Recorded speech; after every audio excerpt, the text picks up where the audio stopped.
Welcome to Next Chapter Audio. If you've ever felt like time is slipping by, or wondered if you're too late to achieve your dreams, today's episode is here to inspire you.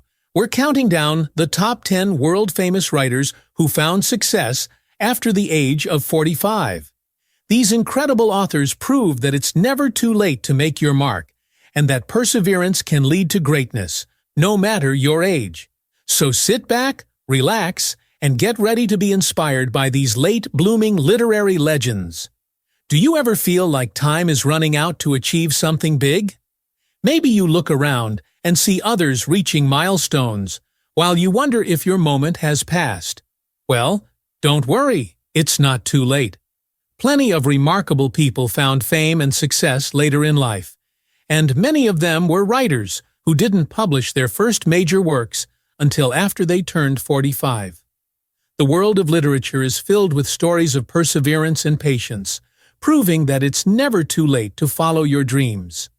Writing, after all, can require a certain depth of experience, reflection, and maturity, something that often comes with age.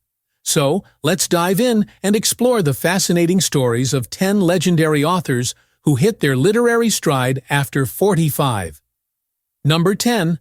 Laura Ingalls Wilder, 65. Laura Ingalls Wilder, the beloved author of Little House on the Prairie, didn't find fame until she was 65 years old.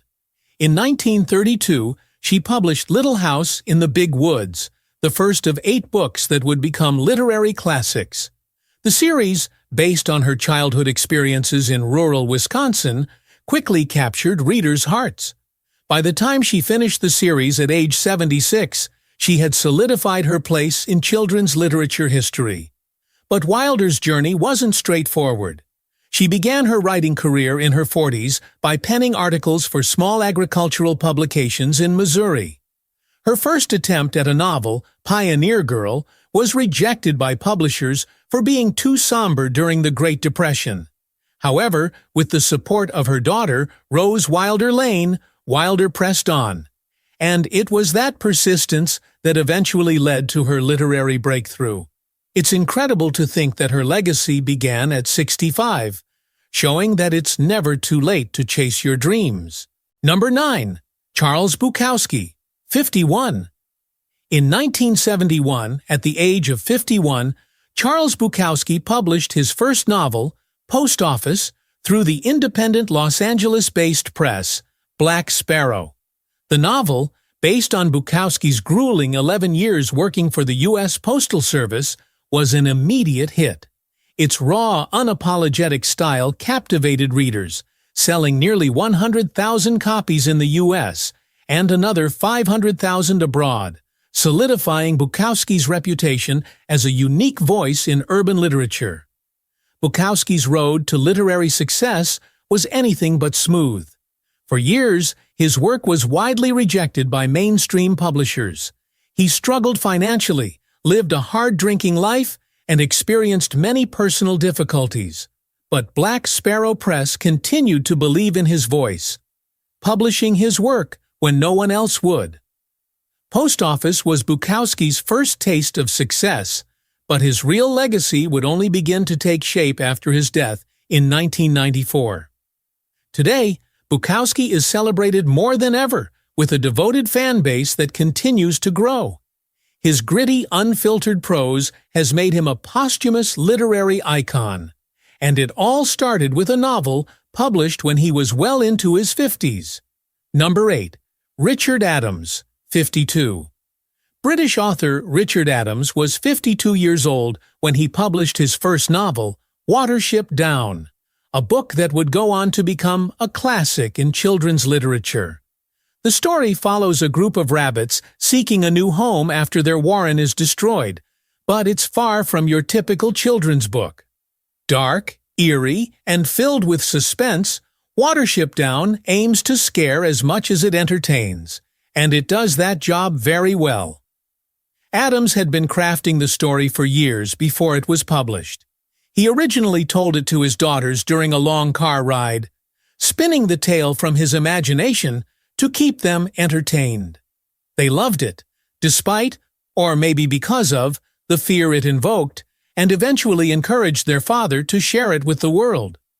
Watership Down was first published in 1972 and became an instant bestseller.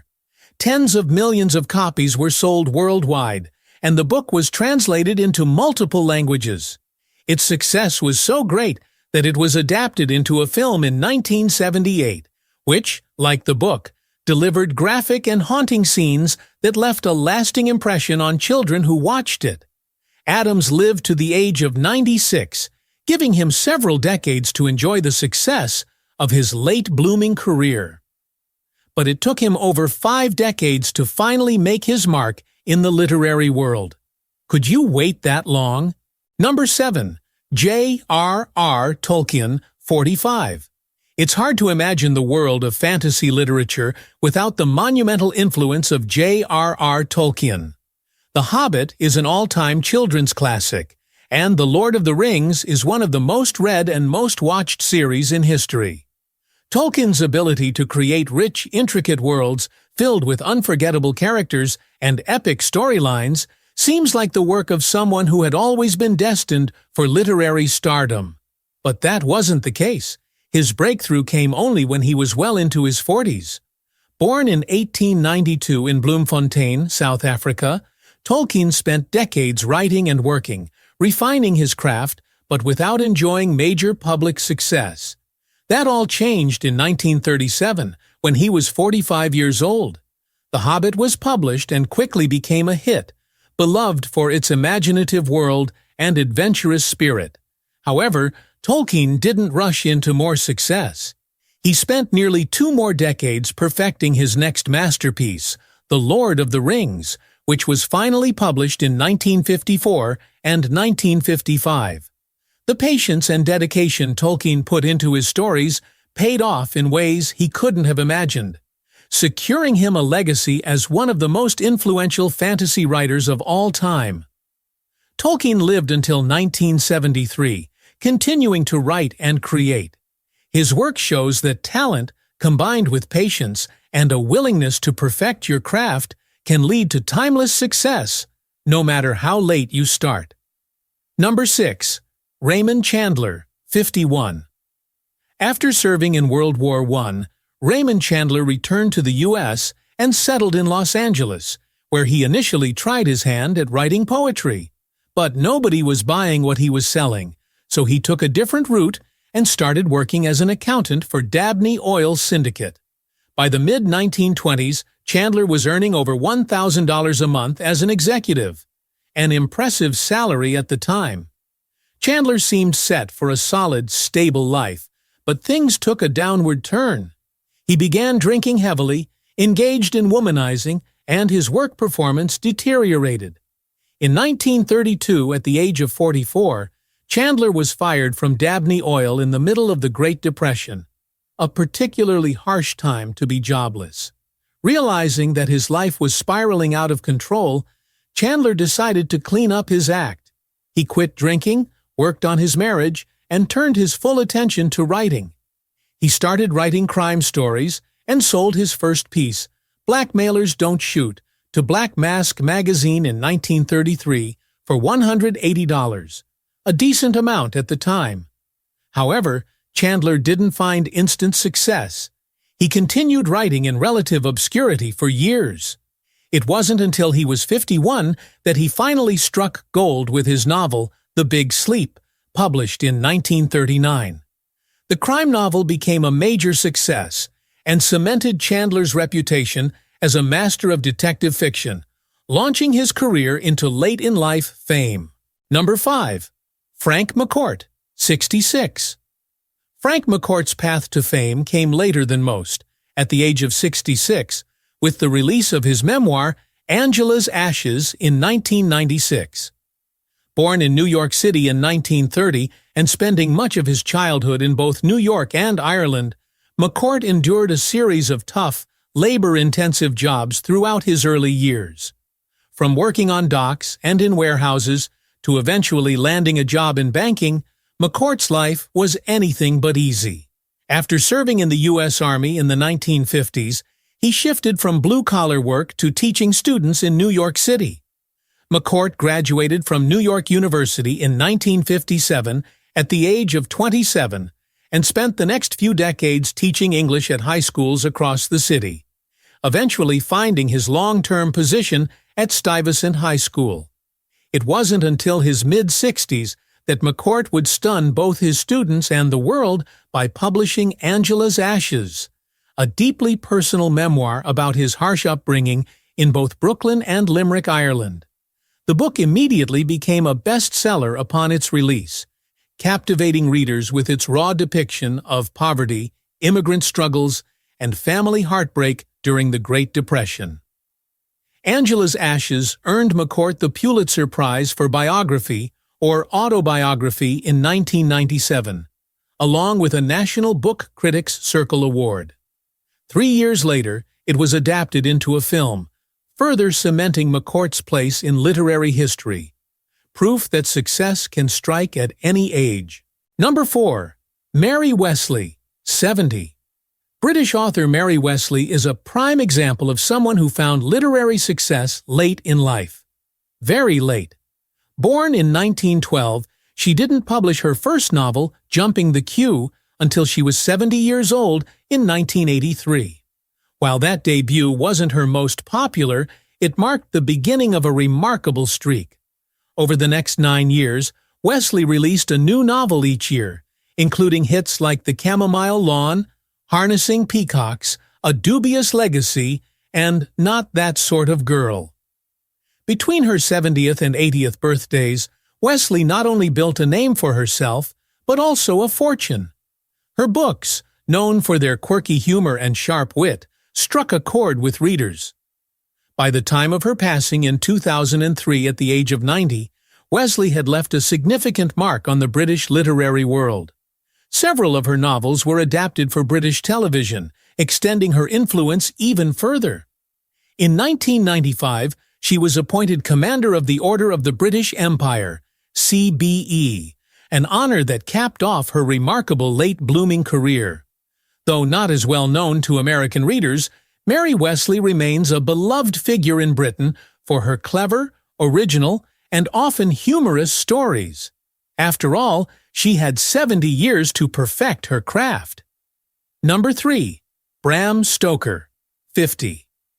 Bram Stoker was 50 years old when Dracula was published in 1897. Up until then, the Irish-born author had spent much of his life working behind the scenes as the personal assistant to famed actor Sir Henry Irving. Stoker also served as the business manager of the Lyceum Theatre in London's West End, which Irving owned and operated. For years, Stoker's literary ambitions took a back seat to his work in the theatre. Even more discouraging was Irving's skepticism about Dracula, believing that the spooky tale wouldn't appeal to the public. But despite Irving's doubts, Stoker pressed on and finished his now famous Gothic novel. When Dracula hit bookstores in 1897, it became an immediate hit, captivating readers with its dark and eerie tale of the infamous vampire. In the years and decades that followed, Dracula has only grown in popularity, becoming one of the most influential works in Gothic horror literature. The novel has been adapted countless times into films, plays, and even other stories, solidifying its place in cultural history. The legacy of Dracula and its massive impact on horror storytelling cannot be overstated. Stoker's perseverance, despite the doubts of even those closest to him, proved to be a gift to the world. His patience led to the creation of one of the most iconic characters in literature. Number 2. Anna Sewell, 57. Anna Sewell left an unforgettable mark on the literary world with her groundbreaking 1877 novel Black Beauty. Originally written for an adult audience, the novel has since become a beloved classic among children worldwide. But the story behind Black Beauty is just as remarkable as its themes, which focus on animal cruelty and the humane treatment of horses. Sewell wrote the novel at the age of 57, while lying on her deathbed. Born in 1820, Sewell had always been deeply concerned with the treatment of animals, particularly the horses she saw suffering in 19th-century England. Late in her life, she decided to turn those concerns into a novel. However, her health was failing, likely due to a combination of hepatitis and tuberculosis, and she was too physically weak to write. Determined to complete her work, Sewell dictated the novel to her mother, who transcribed it for her. The result was Black Beauty, a novel that was published in late 1877 and quickly became a success. At the age of 57, Sewell achieved literary fame with her first and only novel. Sadly, she didn't live long enough to fully experience the impact her book would have. Sewell passed away in April 1878, just 5 months after Black Beauty was published.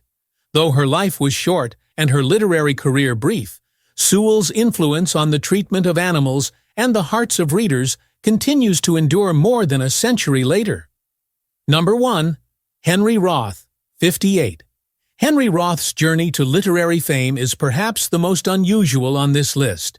His novel, Call It Sleep, which tells the story of a young Jewish boy growing up in New York City's Lower East Side in the early 20th century, was first published in 1934, when Roth was still in his 20s.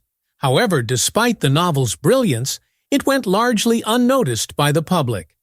A few critics recognized its value, but it didn't sell, didn't make bestseller lists, and soon faded into obscurity. For decades, Roth himself disappeared from the literary scene, continuing to write but never publishing again. That all changed in 1960, when literary critics rediscovered Call It Sleep. The turning point came in 1964, when the New York Times Book Review featured a glowing front-page review of the book. By then, Roth was 58 years old, and Call It Sleep had been out of print for nearly 30 years. Suddenly, publishers scrambled to reprint it, and its paperback edition sold over 1 million copies. The novel finally received the recognition it deserved, becoming a bestseller decades after it was first released. In 2005, Time magazine named Call It Sleep one of the 100 best English-language novels of the past century. What had once been forgotten was now celebrated as a masterpiece of American literature and an essential work in Jewish cultural history. Roth lived to see his work appreciated, passing away in 1995 as an unlikely yet lasting literary legend. Thanks for joining us on this inspiring journey through the lives of 10 world-famous writers who found success later in life. It just goes to show that it's never too late to chase your dreams and create something lasting. If this episode encouraged you, make sure to subscribe to Next Chapter Audio for more stories about creativity, perseverance, and second chances. Don't forget to hit that like button and share with someone who needs a little reminder that the best chapters of life might still be ahead. Until next time.